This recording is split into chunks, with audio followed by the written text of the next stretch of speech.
The pregnancy test trembled in my hands, 2 pink lines mocking me with their cheerful hue. I should have been overjoyed, but all I felt was dread. How could I bring a child into this mess? Emily? Jane's voice floated up the stairs. Are you all right in there? I quickly wrapped the test in toilet paper and shoved it deep into the trash can. I'm fine, I called back, my voice steadier than I felt. Just a bit of morning sickness.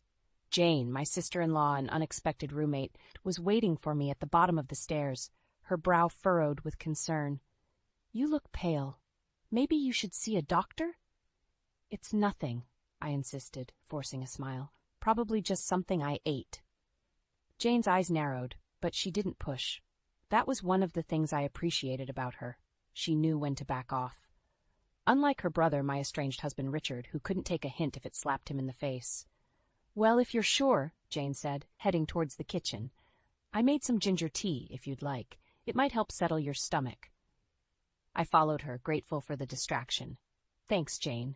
I don't know what I'd do without you. She turned, a sad smile on her face. That's what family's for, right? We stick together, no matter what. If only she knew how those words would come back to haunt us both. As I sipped the tea, my phone buzzed. Richard's name flashed on the screen, and I felt my stomach clench. I declined the call, earning a questioning look from Jane. He's been calling a lot lately, she said, her tone carefully neutral. I set the mug down with more force than necessary. He can keep calling. I'm not ready to talk to him. Jane nodded, but I caught a flicker of something in her eyes. Guilt? Worry?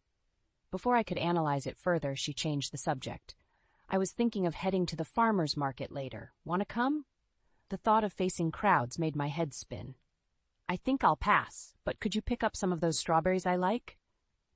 Of course, Jane said, grabbing her purse. Anything else? I shook my head, and she headed out, leaving me alone with my thoughts and the secret growing inside me. As soon as the door closed, I slumped against the kitchen counter. How had my life become such a disaster? 6 months ago, I'd been happily married, planning for our future. Now, I was living with my sister-in-law, pregnant and alone. I wandered into the guest room, my room now, and collapsed on the bed. My hand drifted to my still flat stomach. How was I going to tell Richard? Should I even tell him at all? A soft ping from my laptop caught my attention. I'd left my email open, and a new message had arrived. From Richard. My finger hovered over the delete button, but curiosity won out. Please talk to me. I know I messed up, but we can fix this. I miss you. I love you. Come home. Tears pricked at my eyes. Part of me wanted to believe him, to run back into his arms and pretend nothing had happened. But I couldn't forget the lipstick on his collar, the late nights at the office, the way he'd pull away when I tried to touch him. I was about to close the laptop when something caught my eye. A folder I didn't recognize, tucked away in a corner of the desktop. Jane's recipes, it said. Odd. Jane wasn't much of a cook. Curiosity got the better of me. I clicked on the folder, expecting to find a collection of Pinterest links or scanned index cards. Instead, I found myself staring at a series of emails. Emails between Jane and Richard. Emails full of pet names and inside jokes. Emails detailing secret meetups and passionate encounters. My vision blurred as I read message after message, each one driving the knife deeper into my heart. The dates stretched back months, long before Richard and I had separated. The front door opened, and I heard Jane's cheerful voice. Emily, I'm back. I got those strawberries you wanted. I slammed the laptop shut, my mind reeling. How could they do this to me? How long had this been going on? As Jane's footsteps approached, I made a split-second decision. I wouldn't confront her. Not yet. I needed time to think, to plan. Because one thing was crystal clear. Jane wasn't the supportive sister-in-law I thought she was. And I was done being the victim in this story. It was time for Emily to fight back. I spent the night tossing and turning, the weight of Jane's betrayal crushing my chest. By morning, I'd made up my mind. I couldn't live under the same roof as that snake for another day. As I stumbled into the kitchen, Jane was already there, humming as she poured coffee. Morning, Em. How are you feeling today? The cheerful facade made my blood boil. I slammed my mug on the counter, making her jump. Cut the act, Jane. I know everything. Her smile faltered. What are you taltered? What are you talking about? I saw the emails, I spat. Between you and Richard, how long has it been going on? Months? Years? The color drained from Jane's face. Emily, I can explain. Save it, I snarled. I trusted you. You were supposed to be my family. Jane reached for me, her eyes brimming with tears. We never meant to hurt you. It just happened. I jerked away from her touch. Get out now. But Emily, where will I go? I laughed bitterly. I don't care. Go to Richard. You two deserve each other. As Jane scrambled to pack her things, I retreated to my room, shaking with rage and grief. I needed someone on my side, someone I could trust. I grabbed my phone and dialed a number I knew by heart. Abby, it's Em. I need you.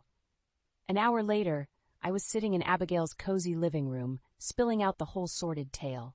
My oldest friend listened, her face a mix of shock and fury. Those lying, cheating bastards, Abby growled when I finished. Em, I'm so sorry. I wiped away tears I hadn't realized were falling. I don't know what to do, Abby. I'm pregnant, alone, and I've lost everything. Abby's eyes hardened with determination. No, you haven't. You've still got me, and we're going to make those two pay for what they've done. I blinked, surprised by the venom in her voice. What do you mean? A slow, wicked smile spread across Abby's face. I mean, it's time for a little revenge, honey. They think they can walk all over you? Let's show them how wrong they are. Part of me recoiled at the idea. I'd never been the type for revenge. But another part, a darker part I barely recognized, thrilled at the thought of making Richard and Jane suffer like I had. What did you have in mind? I asked, leaning forward. Abby's grin widened. First things first, we need to gather evidence. Those emails are a good start, but we need more. Phone records, credit card statements, anything that proves their affair. I nodded, my mind racing. Richard's always been careless with his phone. I bet I could get into it if I had the chance.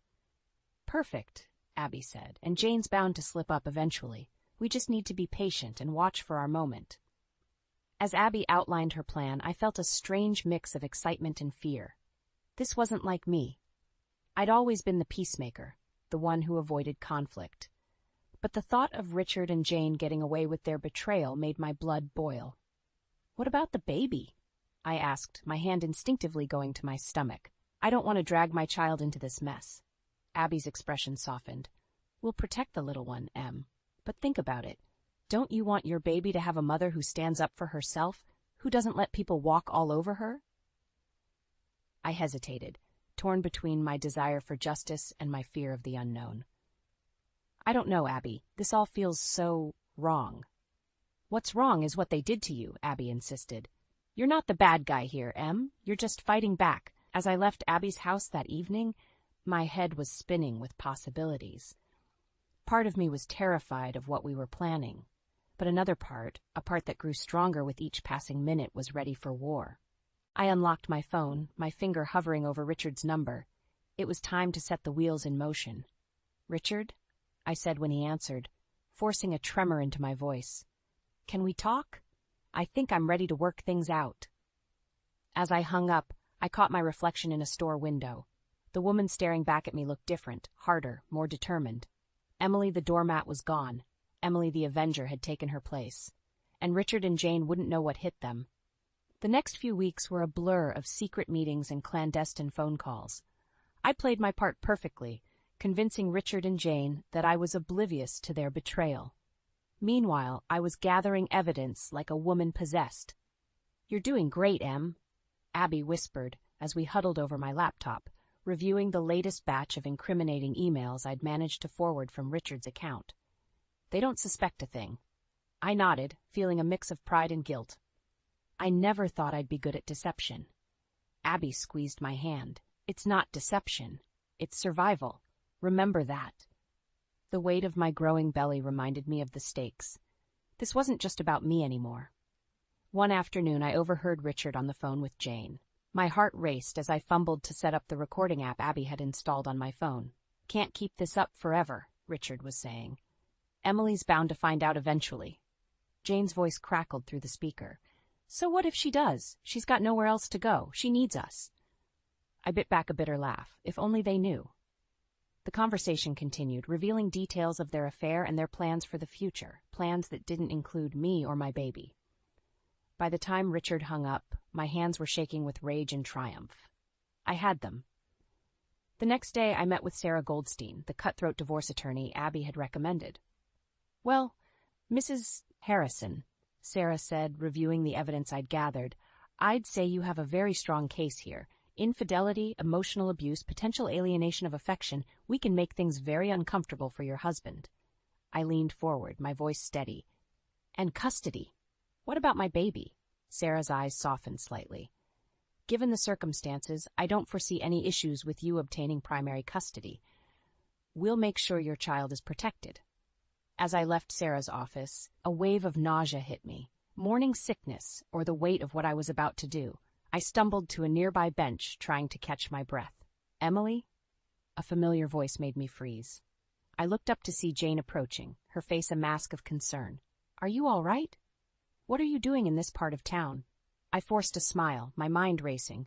Oh, just a checkup with my new OB/GYN. The office moved recently. Jane's eyes narrowed slightly, but her voice remained syrupy sweet. You should have told me. I would have come with you. You know how worried Richard and I have been about you and the baby. The mention of Richard's name in the same breath as my child made my stomach churn. I stood up, perhaps too quickly. I'm fine, Jane. Really, I should get going. As I turned to leave, Jane caught my arm. Wait, there's something I've been meaning to talk to you about. About Richard and me.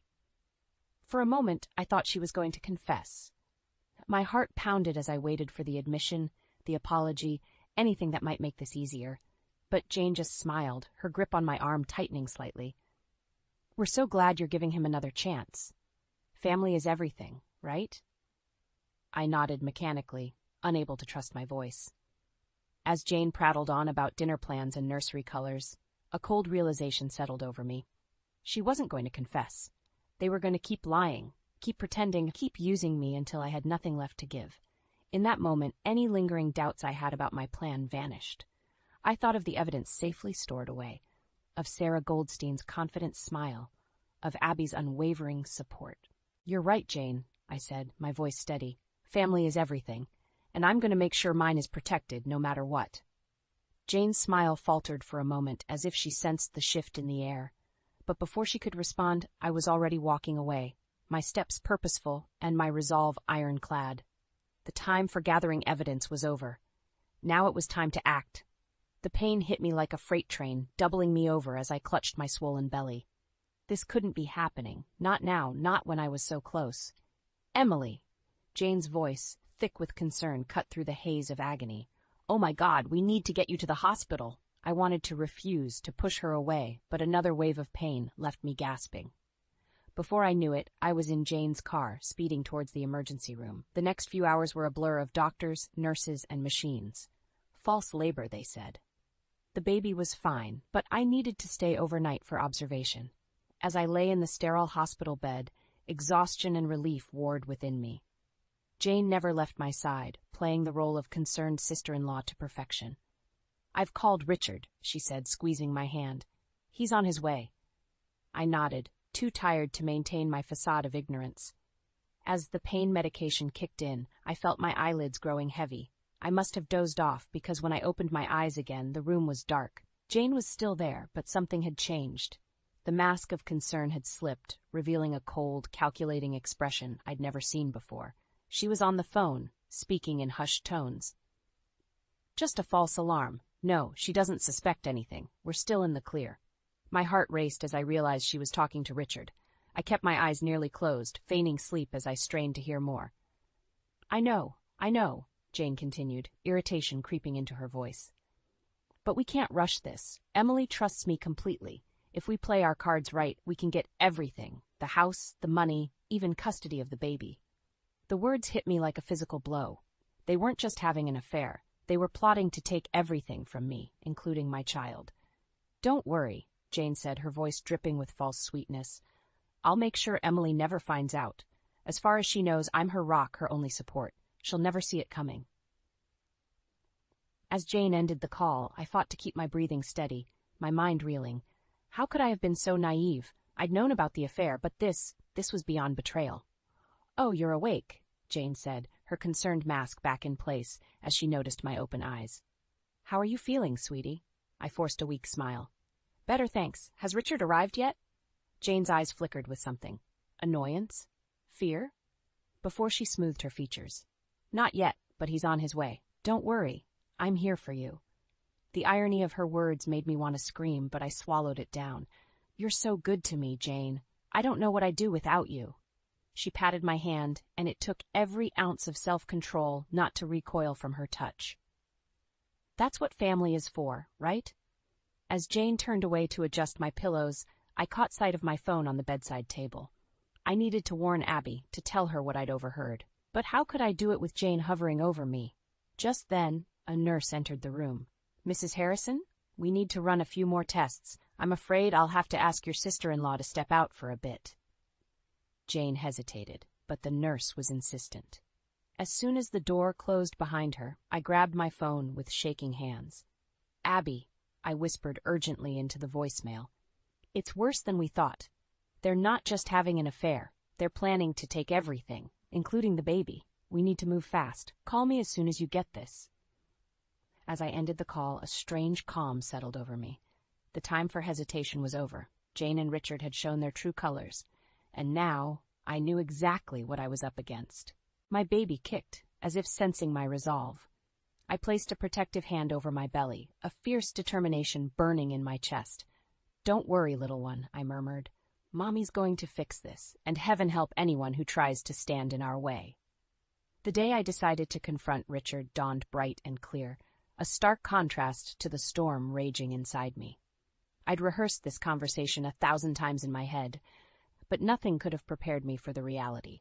I found him in his study, hunched over his laptop. He looked up as I entered, surprise flitting across his face. Emily, what are you doing here?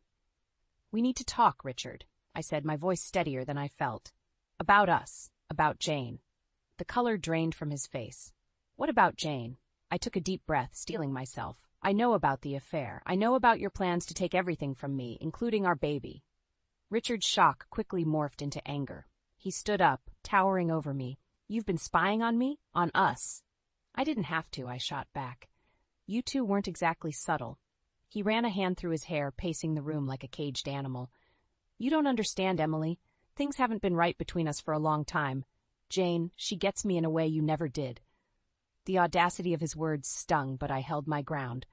So that justifies betraying me? Planning to take our child? Richard's eyes narrowed. Oh, please. You pushed me into Jane's arms with your constant nagging, your neediness. This is as much your fault as it is mine. I felt as if I'd been slapped. My fault? I trusted you. I loved you. Love? Richard scoffed. You don't know the first thing about love. You're suffocating, Emily. Always have been. Jane, she lets me breathe. Each word was a dagger to my heart, but I refused to let him see me cry. And what about our baby? Were you really going to try to take custody? For a moment, something like guilt flashed in Richard's eyes, but it was quickly replaced by cold determination. I'd be a better parent than you. You're too emotional, too unstable. The baby would be better off with me and Jane. The room spun around me as the full weight of his betrayal hit home. This man, who I'd loved and trusted, was willing to destroy me completely. You're wrong, I said, my voice barely above a whisper. About everything, and I'm going to prove it. Richard laughed, a harsh, mocking sound. How? You've got nothing, Emily. No money, no job, nowhere to go. Face it, you need me. In that moment, something inside me snapped. The fear and hurt I'd been carrying for months transformed into a white-hot rage, but instead of lashing out, I felt an eerie calm settle over me. I looked Richard straight in the eye, my voice steady. You're right, I do need you. Confusion replaced the smugness on his face. What? I forced my lips into a trembling smile, channeling every ounce of acting ability I possessed. I can't do this alone, Richard. I'm scared. Can we try to work things out? For the baby's sake? Richard's expression softened, a triumphant gleam in his eye. He thought he'd won. Oh, Emily, of course we can. I knew you'd come around eventually. As he pulled me into an embrace, I fought the urge to recoil. Over his shoulder, I caught sight of a framed photo on his desk. Richard and Jane, laughing together at some party. My resolve hardened. Thank you, I whispered, my mind already racing with plans. You're right, family is everything. We need to stick together. As I left Richard's study, my hand instinctively went to my belly. Don't worry, little one, I murmured. Mommy's got this under control. I pulled out my phone, sending a quick text to Abby. It's done. He bought it. Time for phase 2. The game was on, and this time I was playing to win. Richard and Jane thought they had me cornered, but they were about to learn that a mother protecting her child was the most dangerous opponent of all. Let them think they'd won. I'd show them just how wrong they were.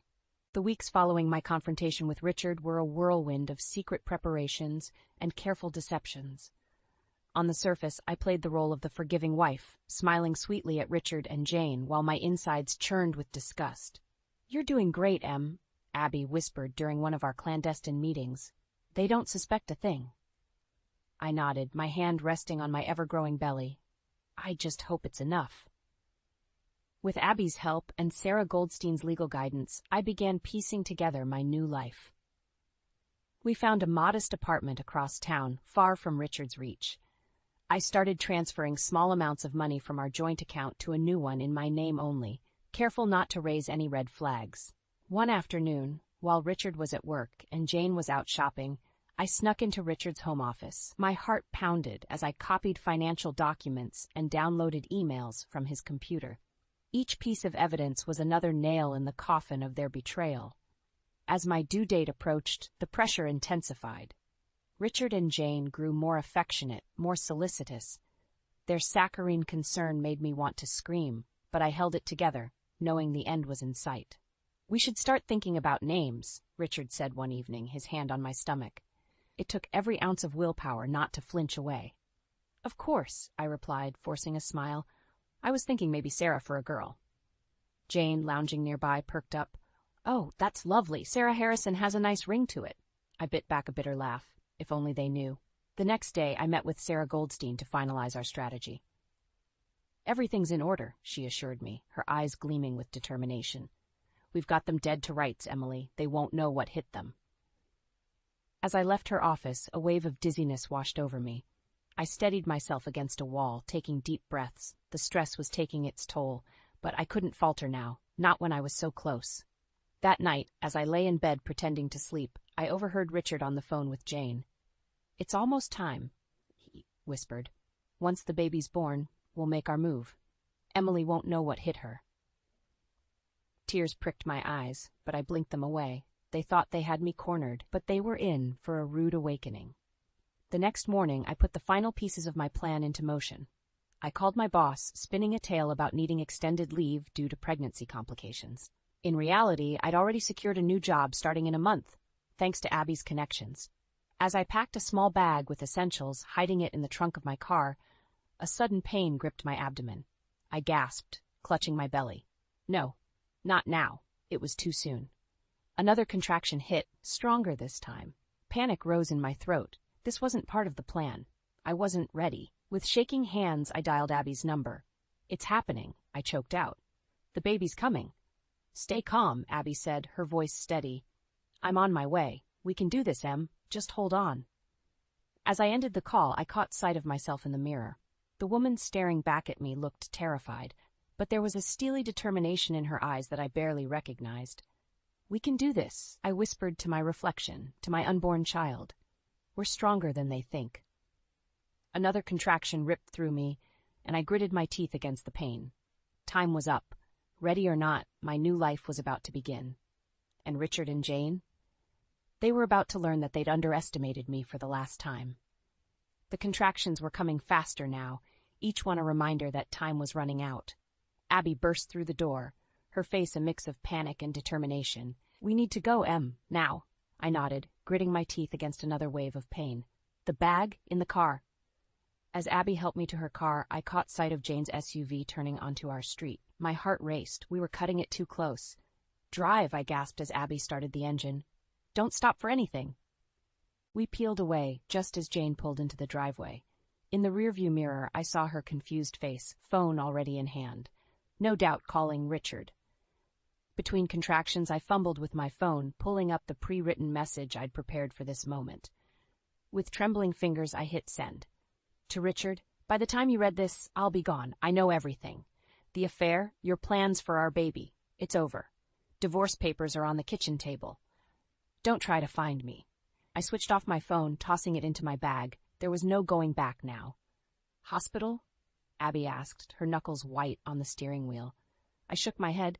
No, the new apartment. Sarah's meeting us there. Abby's eyes widened. Em, are you sure? What if something goes wrong? Another contraction hit, and I clutched my belly. Nothing's going wrong. This baby and I, we're fighters. The next hour was a blur of pain and determination. We made it to the apartment where Sarah Goldstein was waiting with a midwife she'd arranged. As they helped me inside, I caught sight of my phone, lit up with missed calls and messages. I ignored it. Emily, Sarah said, her voice steady, I filed the papers.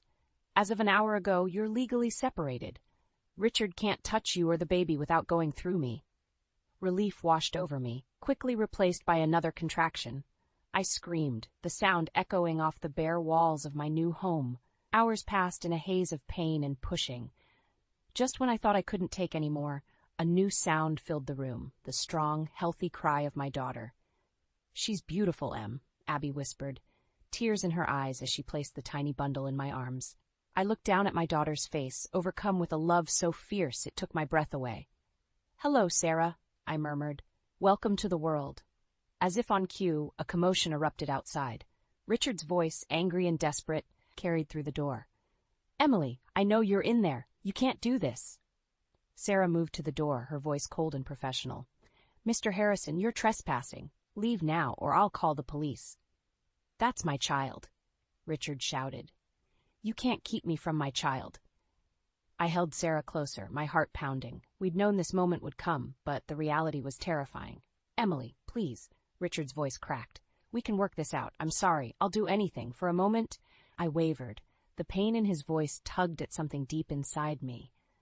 But then I looked down at Sarah, so small and vulnerable, and my resolve hardened. Tell him to leave, I said to Sarah Goldstein, my voice stronger than I felt. Tell him I'll contact him when I'm ready, not before. As Richard's pleas faded, replaced by the sound of police sirens, I felt a strange mix of triumph and sadness. This wasn't how I'd imagined bringing my child into the world, but it was the hand we'd been dealt. It's okay, little one, I whispered to Sarah. Mommy's got you, and I promise no one will ever hurt us again. As the adrenaline faded, exhaustion set in, but even as my eyes grew heavy, I knew one thing for certain. The hardest part was over. From here on out, Sarah and I would face the world together, on our own terms. And Richard? He was about to learn that he'd underestimated me for the last time. 6 months after Sarah's birth, I stood in front of the courthouse, my heart pounding. Today was the final hearing for my divorce and custody case. Richard had fought tooth and nail, but thanks to Sarah Goldstein's expert handling and the mountain of evidence I'd gathered, we were confident. Ready? Abby asked, squeezing my hand. I nodded, adjusting Sarah in her carrier. As I'll ever be. Inside, Richard and Jane sat on the opposite side of the courtroom. Richard looked haggard, his once immaculate suit rumpled. Jane avoided my gaze, her face a mask of guilt and defiance. As the judge entered, I took a deep breath. This was it, the moment that would define our future. The proceedings flew by, in a blur of legal jargon and emotional testimony. Richard pleaded for joint custody, claiming he'd changed, that he deserved a chance to be a father. But when presented with the evidence of his affair and his plans to take Sarah away from me, his arguments crumbled. Finally, the judge cleared her throat.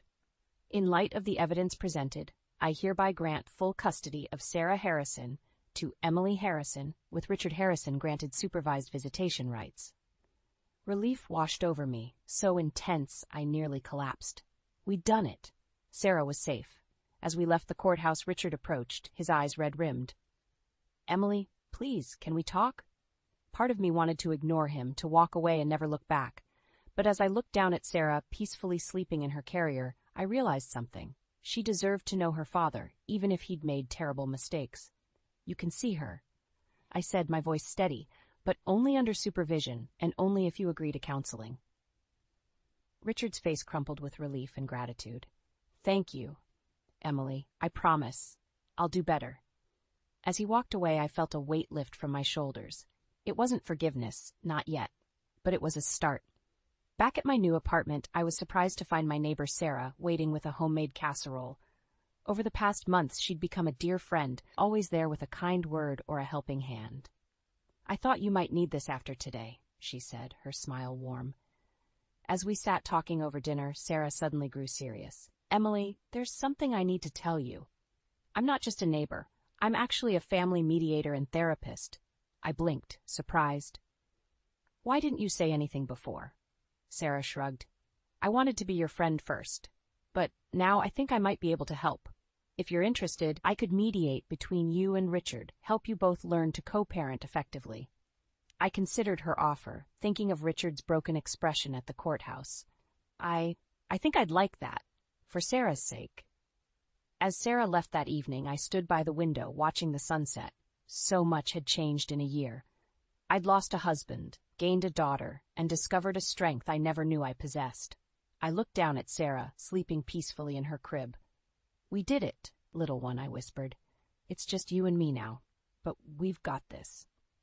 The road ahead wouldn't be easy.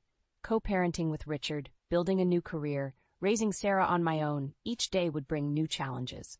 But for the first time in months, I felt truly hopeful. I was Emily Harrison, single mother, survivor, and fighter.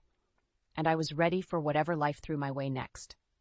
As I crawled into bed that night, I smiled to myself. The Emily who had started this journey, scared, betrayed, and unsure, was gone. In her place stood a woman who had faced her worst fears and come out stronger. Tomorrow would bring new battles, new joys, new sorrows, but I was ready for them all, because now I knew the truth. I was capable of so much more than I'd ever imagined. And with Sarah by my side, there was nothing we